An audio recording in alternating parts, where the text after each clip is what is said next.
Joey Logano didn't just need a win at Texas Motor Speedway. He needed a turning point. His season up to that point had been forgettable at best, borderline disastrous at worst. One top 10 finish in 10 races? That's not just bad by Logano's standards. That's unacceptable for a driver with championship pedigree. And then came the low point. Talladega. After getting tangled up in a wreck and disqualified, Logano was fuming on the radio. The body language said it all. Frustration, disappointment, confusion. For a veteran like him, who's hoisted trophies and faced down pressure, it was the kind of moment that forces you to ask some hard questions. But one thing NASCAR teaches, time and again, is that rock bottom is often just one lap away from redemption. Texas was supposed to be another grind, another weekend to just survive. Instead, it became the night Joey Logano reminded everyone exactly who he is. He started in 27th. That's almost invisible on the grid. When you're buried that deep, the race doesn't just come to you, you have to take it. And Logano did. No flashy moves, no wild strategy gambles, just classic, no-nonsense, elbows-out racing.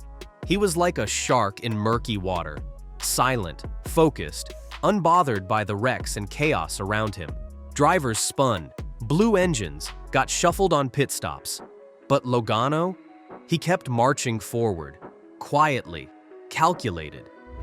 By the time the laps started winding down and the intensity spiked, he was suddenly in position. And from there, it was about execution. The race had already been shredded by cautions, 12 in total. Every restart felt like rolling the dice in Vegas. You could be leading 1 minute and wrecked the next. And when the final caution flew, with just a few laps to go, everything came down to one last push. That's when Michael McDowell made a gutsy call. 2 tires, it got him out front. On paper, he had the edge. But Joey Logano doesn't read the paper. He reads situations. On the restart, Logano didn't wait. He charged, pressured McDowell hard enough to force a lift, just for a moment. But that's all it took. Joey darted inside. McDowell got loose, slammed the wall, and the lead was Logano's. Then came overtime. One final green flag, 2 laps, all eyes on the front row. And Logano? He never blinked. He nailed the restart, hit his marks, and ran a flawless final lap while chaos broke out behind him. When the checkered flag waved, there was no mistake. He'd earned it. Through the dust, smoke, and blown engines, Logano had found a way. "I can't tell you how proud I am of this team," he said afterward, his voice cracking with a mix of relief and pride. "This year has tested us. We've taken hit after hit. But to finally get one for AA Insurance after all these years, that means something." And it did. AA had sponsored Logano for over a decade, and until Texas, they'd never been to victory lane together. For Logano, it wasn't just a win. It was personal. It was history. It was vindication. But while Logano was celebrating, others were licking their wounds. Ross Chastain deserves just as much attention. He started in 31st. For most drivers, that's a death sentence. But Chastain isn't most drivers. He clawed through the field like a man possessed, and a key mid-race adjustment turned his Tootsie's Chevy into a rocket ship. "I wasn't confident yesterday," he admitted. "I didn't think we had it, but this crew, this team, they gave me something I could drive. That's why you keep fighting." And fight he did, all the way to second. Blaney was there too, right in the mix. But a late race decision, choosing the inside lane on a restart, cost him dearly. "The one time I didn't pick the outside, that's the one that bit me," he said, clearly frustrated. "I gave up track position and never got it back." Still, his 3rd-place finish was his best of the year.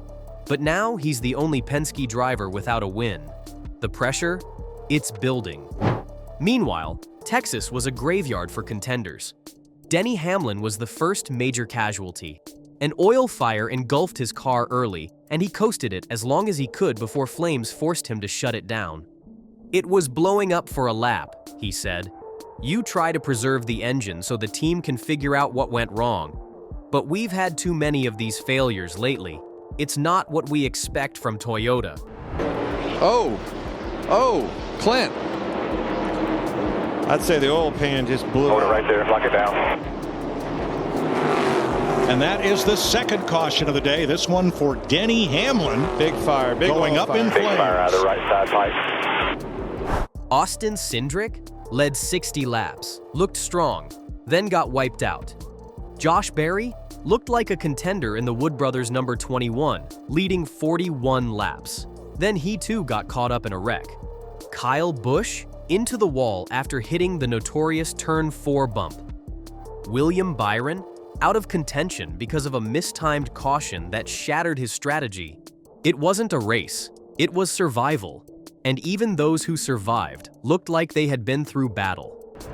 Tyler Reddick spun, saved it, then triggered a caution trying to recover. That was Texas in a nutshell. Every driver dancing on the edge of disaster. And amid all that, Logano stayed upright, stayed in it, stayed sharp. This win wasn't a fluke. It was a masterclass in timing, racecraft, and mental toughness.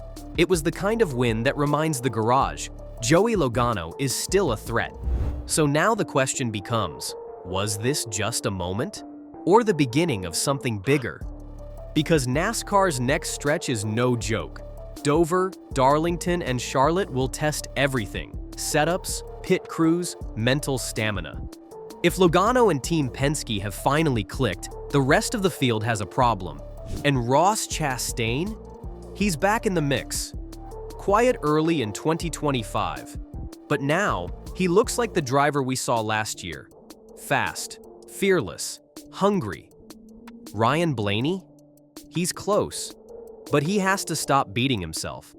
Because when Logano gets hot, he doesn't slow down. And right now, Blaney's best races keep ending with almost. At the end of the day, though, Texas was about redemption. In just 7 days, Joey Logano went from yelling on the radio in frustration to screaming in victory lane. That's not just a comeback. That's a statement. That's why we watch this sport. Not for the stats, not even for the wins, but for the swings, the emotion, the chaos, the claw-your-way-back moments. And Logano just gave us one of the best of 2025. The next few weeks will tell the full story. But for now, Joey Logano is back. And if history tells us anything, it's that when he starts rolling, you'd better stay out of his way.